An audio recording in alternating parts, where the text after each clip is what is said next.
satu pelanggaran yang terjadi di masjid adalah menjadikan masjid itu sebagai pendidikan anak-anak, tempat pendidikan anak-anak. Nah, sekarang berkembang di Aceh dan di Indonesia, di setiap masjid, rata-rata masjid itu dibangun TPA. Bagainya kalau agak ada untuk mendekatkan anak-anak ke masjid, bukan. Islam tidak mengajarkan demikian. Masjid itu menjadi tempat pendidikan tinggi. Hari ini masjid menjadi pendidikan rendah, belajar baca tulis Al-Quran. Lalu timbullah kontradiksi. Masjid yang harusnya tenang untuk beribadah menjadi gaduh dengan keributan anak-anak.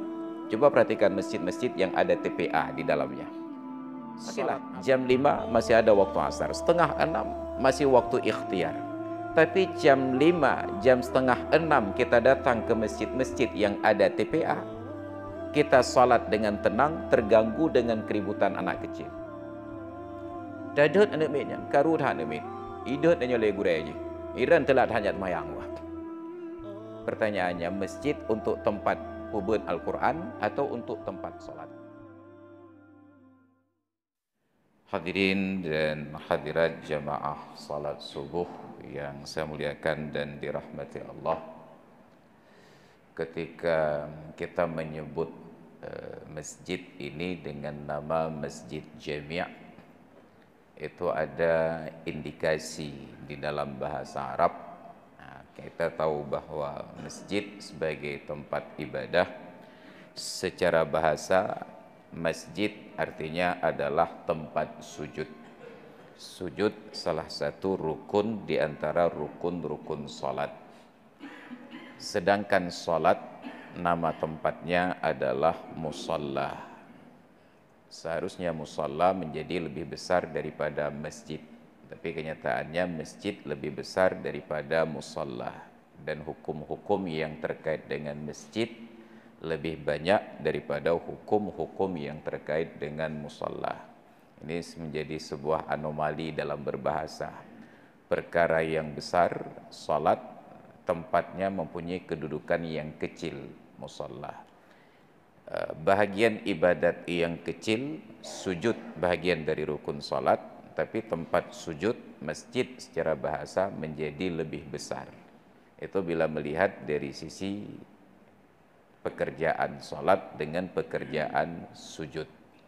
Tapi melakukan pendekatan yang berbeda, ternyata sujud menjadi lebih utama dan istimewa daripada salat, sehingga terjadi perbedaan-perbedaan pendapat para ulama. Sebahagian di antara mereka tidak menyatakan praktek salat yang tidak ada sujud sebagai salat yang definitif. Karena itulah dalam mazhab Imam Hambali, salat jenazah itu bukan salat yang definitif. Sah kita salat jenazah tanpa bersuci. Menurut mazhab Imam Hambali, itu bini fikih ke Syafi'i lamunan ya. Menurut mazhab Imam Hambali, maka dalam mazhab Hambali ada warga meninggal dunia, kita hadir dan tidak sempat lagi berwudu, boleh salat. Karena inti dari salat jenazah adalah doa untuk orang yang meninggal dunia. Mereka tidak jadikan itu sebagai salat yang definitif.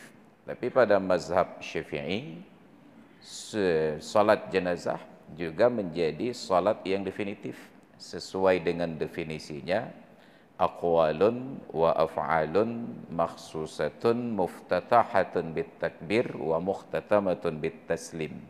Beberapa ucapan dan beberapa perbuatan yang tertentu diawali dengan takbir dan disudahi dengan salam. Maka berlakulah semua syarat-syarat salat, bersuci, menutup aurat, menghadap kiblat, masuk waktu, dan seterusnya. Imam Hambali memahami hanya doa saja. Salat jenazah ini prinsipnya singkat, sehingga apabila jenazah hadir, bukan jenazah gaib, dipersingkat salat, sehingga setelah Fatihah pada takbir yang pertama tidak lagi disunatkan membaca surat. Kenapa? Karena jenazah perlu segera untuk dikuburkan. Terjadilah anomali. Coba perhatikan salat jenazah yang kita lakukan. setelah selesai dari solat jenazah yang intinya adalah doa Allahumma ghfir lahu warhamhu wa'afihi wa'fu anhu dan seterusnya, begitu selesai salam ternyata berdoa lagi. Alhamdulillahirabbil alamin wassalatu wassalamu ala sayyidina Muhammad wa ala alihi wasahbihi ajmain. Mulai dari doa kurabiumu sampai doa kurudib. Menjadi kontradiktif dengan tujuan solat jenazah ditiadakan baca surat setelah Fatihah agar jenazah segera dikuburkan. Setelah selesai solat jenazah, yang tadi surat itu kita tiadakan, kita perpanjang dengan membaca doa. Bukan tidak boleh, tetapi kontradiktif dengan tujuannya. Ditambah lagi, ada acara pelepasan jenazah. Boleh, bagus, tetapi menjadi tidak bagus ketika yang menyampaikan kalimat-kalimat tersebut tidak memahami bahwa itu situasi yang perlu dipercepat. Dan itu bukan hanya terjadi pada orang-orang yang baru bergerak di bidang dakwah mengalami demam panggung. Di dalam sebuah peristiwa, ada seorang imam masjid di Aceh Besar berpulang ke rahmatullah. Kami hadir sholat jenazah menjelang pelaksanaan sholat duhur.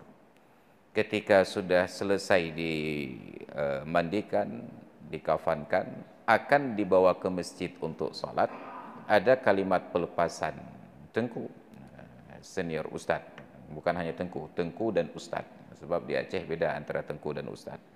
Tengku itu terawihnya 20, ustadz terawihnya 8. Ya, jadi kalau Tengku ustadz, JTO Gotapu ya. Beliau sampaikanlah kalimat pelepasan. Saking lamanya sampai orang kacacun hati ya. Kena tertegur, orang senior, han tertegur, han piu-piu. Tapi ketika memang sudah tidak tertahankan lagi, akhirnya adalah salah seorang jemaah yang hadir maju ke depan mengingatkan beliau. Cuma tidak pakai kertas yang bertulis mohon maaf waktu Anda 5 menit lagi. Ya, tinggal kecukeh betul. Apa maknanya? Kadang-kadang kita lupa momennya itu momen apa. Momen ceramah maulid, momen ceramah pelepasan jenazah, intinya hanya mengingatkan bahwa yang bersangkutan pernah hidup, mungkin pernah bertransaksi, utang piutang dan lain sebagainya. Yang kira-kira dapat dimaafkan, mohon dimaafkan. Yang tidak bisa dimaafkan, mohon ditagih kepada keluarga. Tapi bersyarat nanti setelah 40 hari. Fikir malaikat maut gepreh yang 40 huruf itu baru kecinun. Padahal salah satu penyebab siksa kubur adalah utang piutang yang belum selesai. Nah, ini kontradiktifnya. Tapi kita kembali ke masalah sholat tadi. Tadi kita sholat subuh karena ini hari Jumat, dibaca surat Hamim Sajadah, ada sujud tilawah. Sujud tilawah adalah salah satu di antara dua sujud yang boleh dipraktekkan di luar salat, dan satu-satunya selain daripada sujud rukun salat dan sujud sahwi yang boleh dikerjakan di dalam salat. Ada sujud tilawah. Menariknya, sujud tilawah ini tidak boleh direncanakan untuk dikerjakan di dalam salat kecuali salat subuh hari Jumat, dan itu pun dengan membaca surat Hamim Sajadah.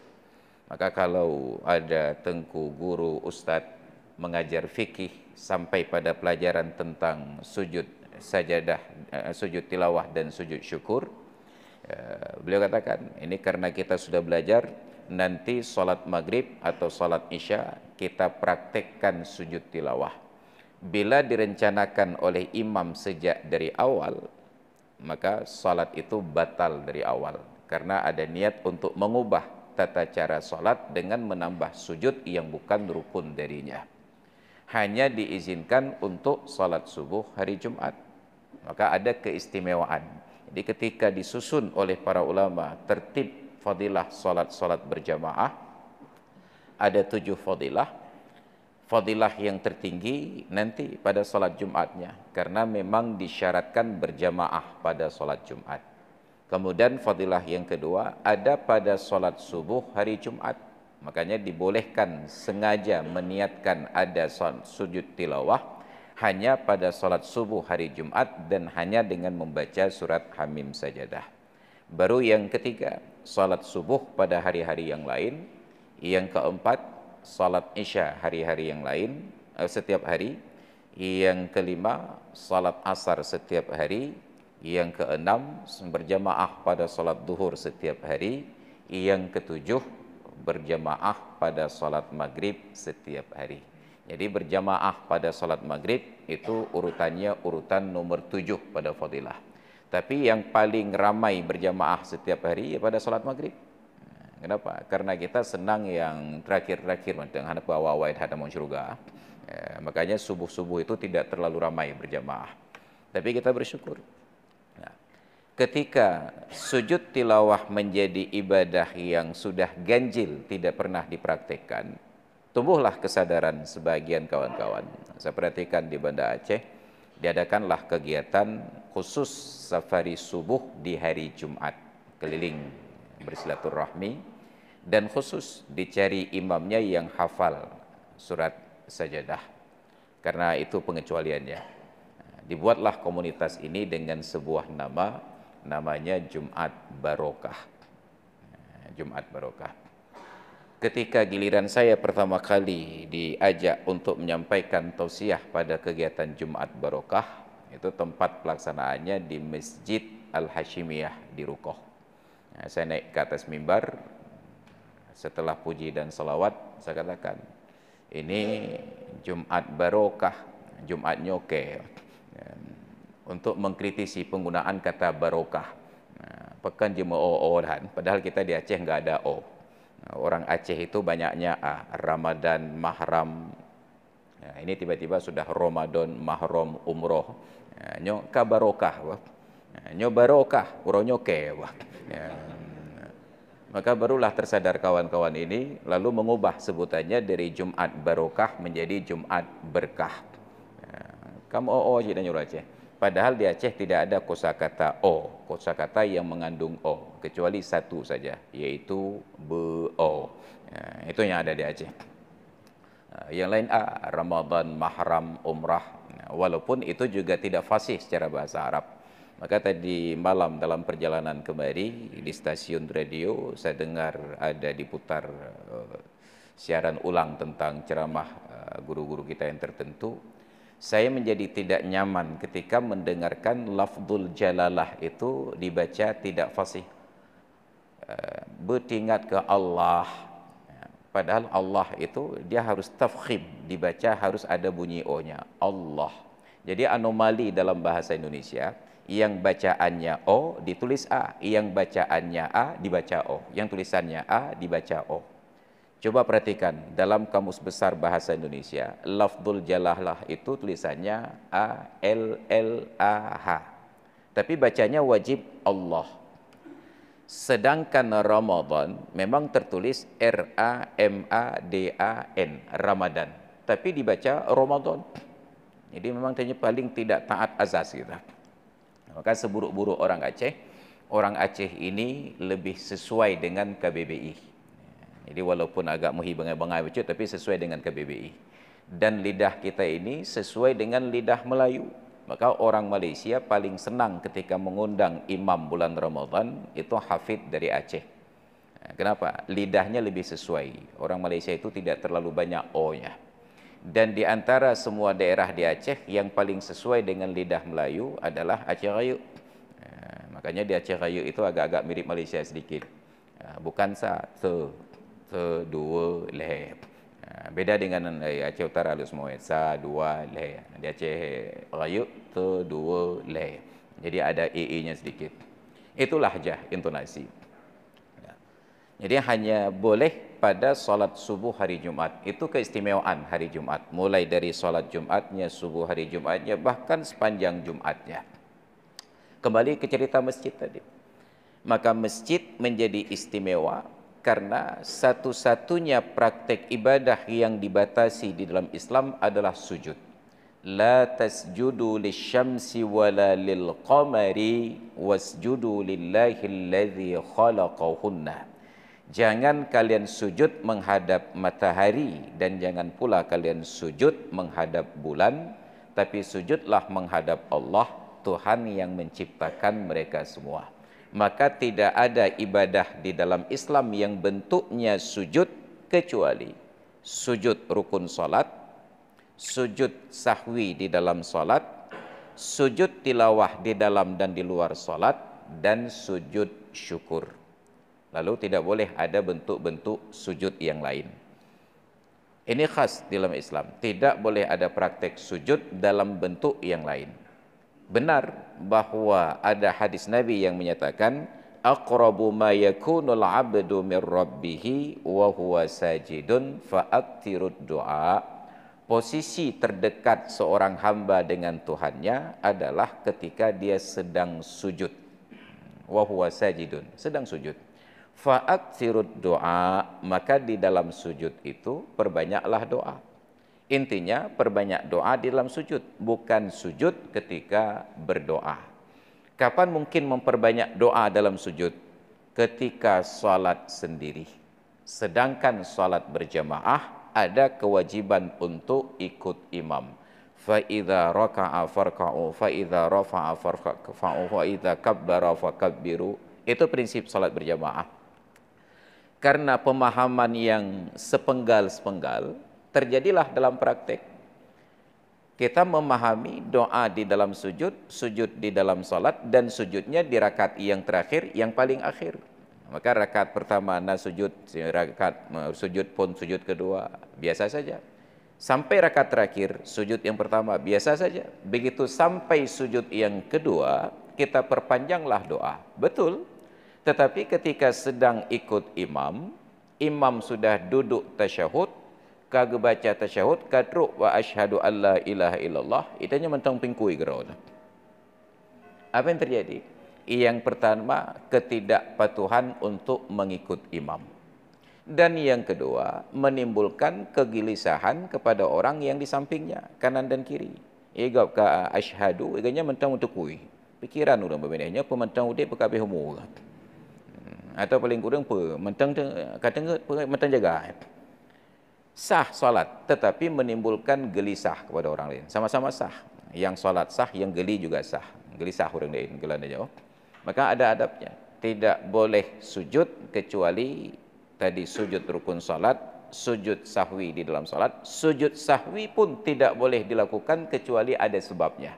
Sunat sujud sahwi, tapi kalau tidak ada sebab menyebabkan batal salat. Sujud tilawah dan sujud syukur, yang lain tidak boleh. Maka khususlah sujud itu untuk umat Islam dan kepada Allah. Wasjudu lillahi alladzi khalaqahunna. Maka dijadikan masjid dengan istilah yang khusus ini, dengan aturan ibadah yang khusus. Berkembanglah waktu. Maka Rasulullah menjadikan dakwah itu berpusat di masjid. Dari masjid ke masjid. Di Mekah ada Masjidil Haram, di Madinah ada Masjid Nabawi. Kemudian ketika umat Islam taklukkan Mesir dari tangan Romawi oleh panglima perangnya Amru ibnul As membangun masjid di daerah Fustat, bentengnya orang Romawi, dinamakan dengan Masjid Jami' Amru ibnul As. Kemudian umat Islam taklukkan Andalus, dibangun Masjid Al-Hamra. Kemudian ke setiap tempat Islam datang dibangun masjid. Saat Muawiyah bin Abi Sufyan pindahkan ibu kota Islam dari Madinah ke Damaskus di Suriah, maka di Suriah dibangun masjid, Masjid Jami' Al-Umawi. Ketika ibu kota Islam berpindah ke Irak, di Irak dibangun masjid. Sampai ketika Islam tiba di Aceh pun dibangun masjid. Maka peradaban masjid itu berada di pusat-pusat sentra-sentra kegiatan masyarakat. Masjid dan pasar berdekatan. Itu dari dulu. Supaya masjid menjadi sentra kegiatan masyarakat. Dan yang kedua, untuk menyeimbangkan antara tempat yang terburuk di bumi dengan tempat yang terbaik. Kata Rasulullah, tempat terbaik itu masjid, tempat terburuk adalah pasar. Maka supaya seimbang, di tengah-tengah pasar dibangun masjid. Maka rata-rata masjid tua yang dibangun oleh orang-orang tua kita dulu ada di pusat pasar. Masjid Raya Baitur Rahman di pusat pasar Aceh, Masjid Baitur Rahim Ulele di pusat pasar Ulele, Masjid Indrapuri di pusat pasar Indrapuri. Ketika Abu Buraih hidup, beliau bangun Masjid Jami' Al-A'la lil Mujahidin di pusat pasar Berenun. Lalu datang generasi sekarang. Kalau masjid di pasar agak sedikit riuh, gaduh, gabuhan, garureng. Kita bangun masjid di tempat yang tenang. Tempat tenang, babineh-bineh geli. Maka dibangunlah masjid babineh geli. Tenang tu, saking tenangnya sampai nggak ada yang sholat. Kenapa? Karena jauh dari jangkauan masyarakat. Maka kita tidak sanggup bayangkan, andai kata Masjid Raya Baitur Rahman itu bukan di pusat pasar Aceh, maka sungguh yang sholat mungkin tidak sampai satu saf. Masjid harus berada di pusat-pusat pasar. Kalau sudah ada masjid, bangun pasar di sekitarnya untuk mendekatkan komunitas masyarakat dengan tempat ibadat. Lalu di Madinah, Nabi jadikan masjid sebagai sentra berbagai kegiatan. Mulai dari rapat kabinet. Nabi itu juga sebagai presiden. Ada menteri-menterinya. Tidak ada istana presiden. Tetap rapatnya di masjid. Setelah selesai sholat, diskusi dengan para sahabat yang jadi menteri.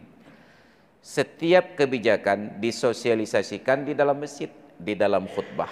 Maka khutbah Nabi itu untuk menjelaskan kebijakan yang akan datang dan untuk menjawab persoalan kebijakan sepekan yang telah lalu. Singkat, padat, baru nanti diuraikan dalam kehidupan. Di masjid diadakan pendidikan untuk para sahabat. Pendidikannya pendidikan tinggi, materinya Al-Quran dan hadis. Maka di dalam kitab yang ditulis oleh Imam Az-Zarkashi yang berjudul I'lamus Sajid bi Ahkamil Masajid, beliau menyatakan salah satu pelanggaran yang terjadi di masjid adalah menjadikan masjid itu sebagai pendidikan anak-anak, tempat pendidikan anak-anak. Nah, sekarang berkembang di Aceh dan di Indonesia, di setiap masjid, rata-rata masjid itu dibangun TPA. Bagainya kalau agak ada untuk mendekatkan anak-anak ke masjid. Bukan. Islam tidak mengajarkan demikian. Masjid itu menjadi tempat pendidikan tinggi. Kalau kita lihat sejarah, ketika masjid mulai berkembang, dasarnya dari Masjid Quba dibangun oleh Nabi, kemudian Masjid Nabawi di Yathrib, Madinah sekarang. Itu menjadi tempat pendidikan tinggi. Nabi ajarkan dua materi saja, pelajaran Al-Quran dengan pelajaran hadis. Itu saja pelajarannya. Karena bertumbuh masjid-masjid yang lain, mereka sholat Jumat di masjid tertentu. Maka terbagilah masjid menjadi masjid jami' dengan yang ghairu jami'. Masjid jami' itu yang ada pelaksanaan Jumat. Yang ghairu jami' yang hanya untuk sholat fardu 5 waktu. Ketika masjid yang ada Jumat identik dengan jami', sampai dalam sebutan orang Arab tidak lagi dikatakan masjid, tapi langsung disebut jami'. Maka Al-Azhar menjadi jami', Masjid Husain di sampingnya menjadi jami'. Masjid Hagia Sophia di Turki juga disebut dengan Jami' Hagia Sophia. Masjid berganti sebutan, bukan berganti nama, berganti sebutan menjadi jami'.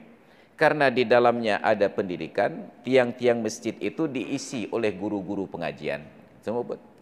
Ketika populasi jumlah pelajar meningkat, tidak tertampung di dalam masjid, dibangunlah ruang-ruang belajar. Ruang-ruang belajar ini dipakailah nama masjid. Dari kata-kata jami' menjadi jami'ah, universitas. Itu menunjukkan bahwa pendidikan di masjid itu pendidikan tinggi. Ketika Islam sampai ke Aceh, guru-guru kita dulu, orang-orang alim itu belajar ke Arab. Pulang dari Arab, mereka tidak bangun dayah, mereka tidak bangun pesantren, mereka membangun masjid. Dibangun masjid, jadi imam masjid, dan tetap berada di dalam masjid. Pamor keilmuannya terkenal sampai ke santero negeri. Orang datang untuk belajar. Yang dekat-dekat dengan masjid, selesai belajar, pulang ke rumah. Yang jauh dari masjid, mulai terpikir, nyoba ke istirahat. Maka dibangunlah bilik-bilik di sekitar masjid. Rangkang-rangkang, jadilah dayah. Maka rata-rata dayah tua itu di sekitar masjid. Sekarang dibangun dayah jauh dari masjid. Murid-murid yang ingin belajar di dayah ketika mau ke masjid harus berjalan jauh. Karena semua pembangunan kita sekarang tidak terkoneksi, tidak terhubung. Dulu ketika di Subul Salam baru berkembang, dibangun terminal. Terminal dengan jalan tidak terhubung. Sehingga mobil, bus yang mau masuk terminal terpaksa jalan kaki. Bus payah hajak untuk pak. Kan urung. Nyahana jalan dari jalan raya menuju ke terminal. Bus mentang untuk tamang terminal, busnya sampai hajak dapat. Kita bangun waduk. Di Aceh Besar itu ada waduk keliling. waduk tidak terkoneksi dengan saluran irigasi. Bahkan air dalam waduk ingin masuk ke irigasi harus jalan kaki, cik. Pehjang dapat, tidak terhubung. Kita bangun masjid, masjid dengan dayah tidak terhubung. Maka orang dayah mau ke masjid, pehjang dapat, cik. Orang dari dayah jauh masjid dengan tapak, dari waduk ejak ke debari irigasi, pehjang dapat. Motor dari jalan Tambung Terminal, pehjang dapat. Bandung pehjang dapatnya. Kenapa? Pembangunan yang tidak terkoneksi. Maka ini anomali bagi kita. Jadilah masjid itu pendidikan tinggi. Hari ini masjid menjadi pendidikan rendah, belajar baca tulis Al-Quran. Lalu timbullah kontradiksi. Masjid yang harusnya tenang untuk beribadah menjadi gaduh dengan keributan anak-anak. Coba perhatikan masjid-masjid yang ada TPA di dalamnya.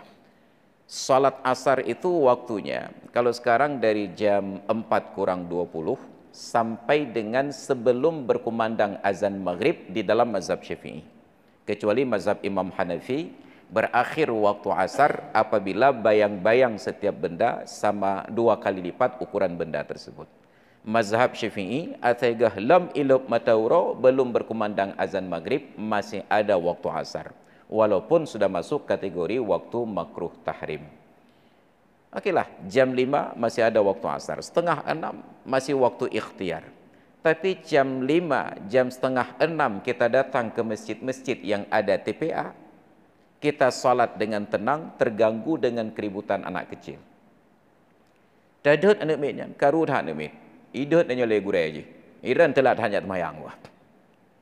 Pertanyaannya, masjid untuk tempat pubut Al-Quran atau untuk tempat solat?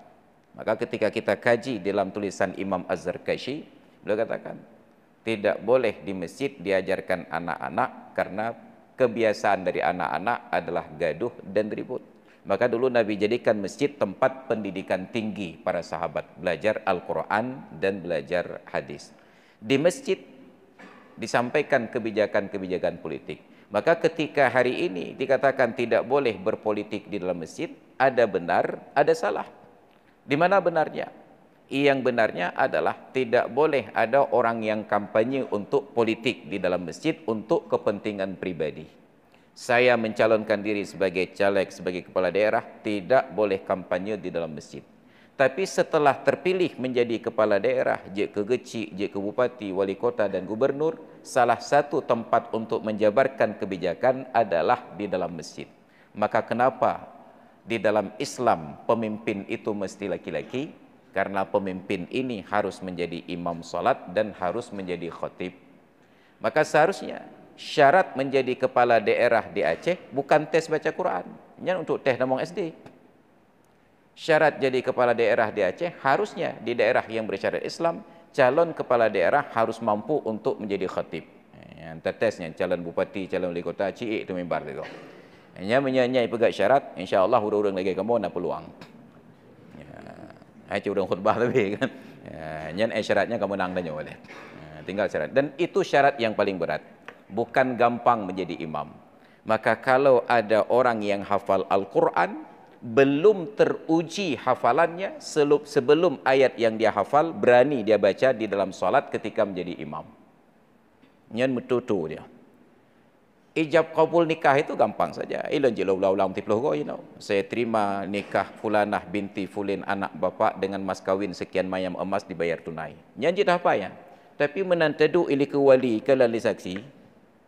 Nya itu bit reuh kuneng ni. Kenapa? Semua mata terfokus kepadanya. Pegah haba tiranduk bak kedai kopi Bandung je. Tapi ciu itu mimbar.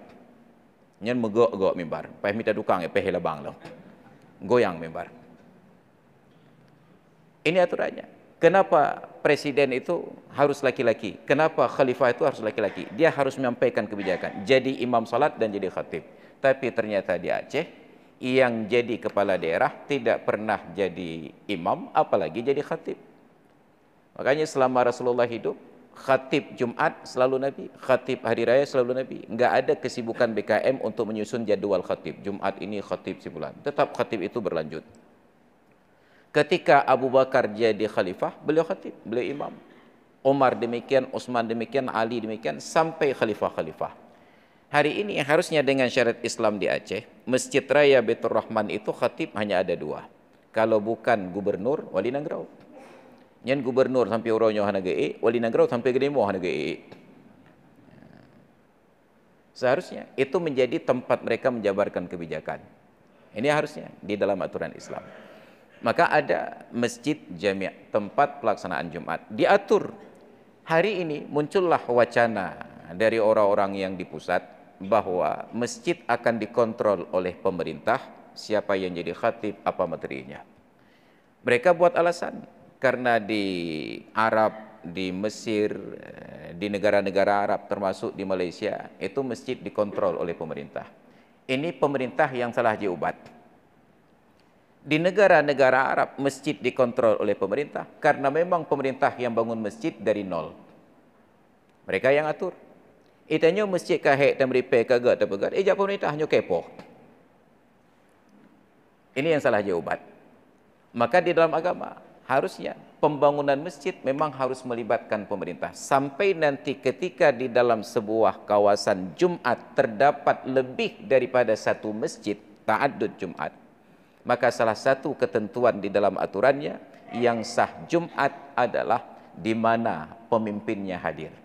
Jadi kalau ini kampung Lancang Garam, na dua buah masjid, nyampe dakalan geci, ho gejak orang Jumat.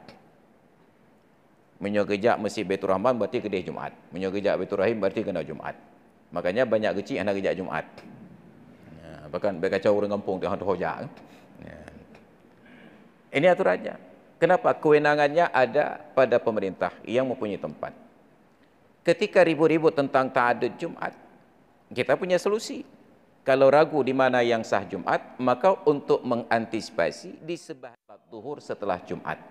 Tetapi di Arab, mereka merujuk fatwa dari Ibnu Taimiyah dalam kitabnya Al-Fatawa Al-Kubra. Pada salah satu poinnya ditanyakan, bagaimana hukumnya bila dalam sebuah kawasan ada dua masjid dan dua-duanya dilaksanakan Jumat?